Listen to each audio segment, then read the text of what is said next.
नमस्कार, मैं फरीदा गजल और आप देख रहे हैं एक न्यूज़ 24।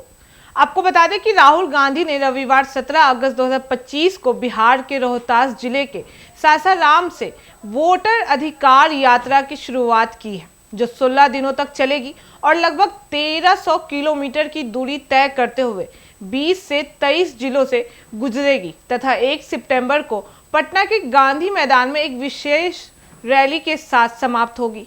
इस यात्रा का मुख्य उद्देश्य बिहार में चुनाव आयोग की विशेष एसआईआर प्रक्रिया को लेकर उठ रहे सवालों और मतदाता सूची में गड़बड़ी व वोट चोरी के आरोपों पर जनता को जागरूक करना और लोकतांत्रिक अधिकारों की रक्षा का आवश्यकता पर जोर देना है। कांग्रेस ने आरोप लगाया है कि इस प्रक्रिया के जरिए दलित, आदिवासी, अल्पसंख्यक और आर्थिक रूप से कमजोर वर्गों को जानबूझकर मतदाता सूची से हटाया जा रहा है, जिससे राहुल गांधी ने सिर्फ वोट चोरी नहीं बल्कि लोकतांत्रिक अधिकारों की डकैती करार देते हुए कहा है।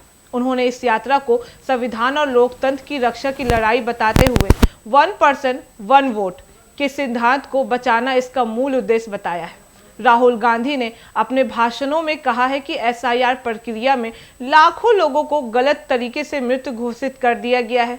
यहाँ तक कि उन्होंने व्यंग करते हुए कहा है कि उन्होंने कुछ मृत मतदाताओं के साथ चाय भी पी है, जो चुनाव आयोग की लापरवाही और असंवेदनशीलता की ओर इशारा करता है। इस यात्रा में विपक्षी गठबंधन इंडिया ब्लॉक के कई बड़े नेता शामिल हैं, जिसमें आरजेडी के तेजस्वी प्रसाद यादव, सीपीआई एमएल के दीपक भट्टाचार्य, सीपीआई और सीपीआईएम सहित अन्य सहयोगी दलों के नेता भी मौजूद हैं, जिससे यह साफ संकेत मिलता है कि विपक्ष चुनाव से पहले मतदाताओं के बीच अपनी एकता और मजबूती का संदेश देना चाहता है। यात्रा के दौरान जगह जगह जनसभाएं, पद यात्रा, स्वागत समारोह और सांस्कृतिक कार्यक्रम आयोजित किए जाएंगे। कुछ हिस्सों में यह यात्रा पैदल तो कुछ में वाहनों के जरिए आगे बढ़ेगी, जबकि 20 से 25 और 31 अगस्त को विश्राम दिवस रखे गए हैं ताकि यात्रा को व्यवस्थित और प्रभावी बनाया जा सके। इस अभियान को लेकर प्रचार सामग्री, गाने, पोस्टर और नारे बड़ी संख्या में इस्तेमाल किए जा रहे हैं।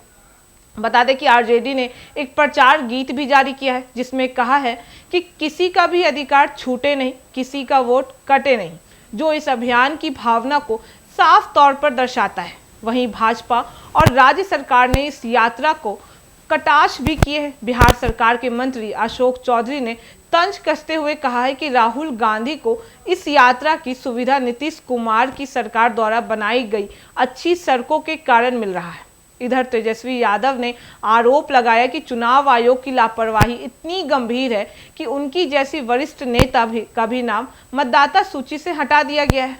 ऐसे में आम जनता के मताधिकार की सुरक्षा पर गंभीर सवाल खड़े होते हैं। उन्होंने सुप्रीम कोर्ट से इस मामले पर स्वस्थ संज्ञान लेने की अपील भी की है। विपक्ष का मानना है कि यह केवल चुनावी रणनीति भर नहीं बल्कि लोकतंत्र और संविधान की रक्षा के लिए एक जन जागरण आंदोलन है, जिससे आम नागरिक अपने अधिकारों के प्रति सजग हो और उन्हें यह संदेश मिले कि उनका वोट ही लोकतंत्र की असली ताकत है।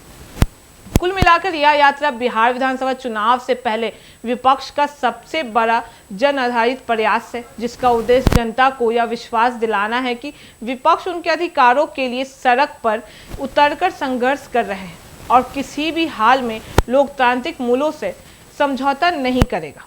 बाकी आपकी इस पे क्या राय है, हमें कमेंट करके जरूर बताएं और ऐसी तमाम खबरों के लिए देखते रहे एक न्यूज़ 24। हर खबर सबसे पहले, सबसे सटीक। वीडियो को लाइक करें, शेयर करें और चैनल सब्सक्राइब करना ना भूलें।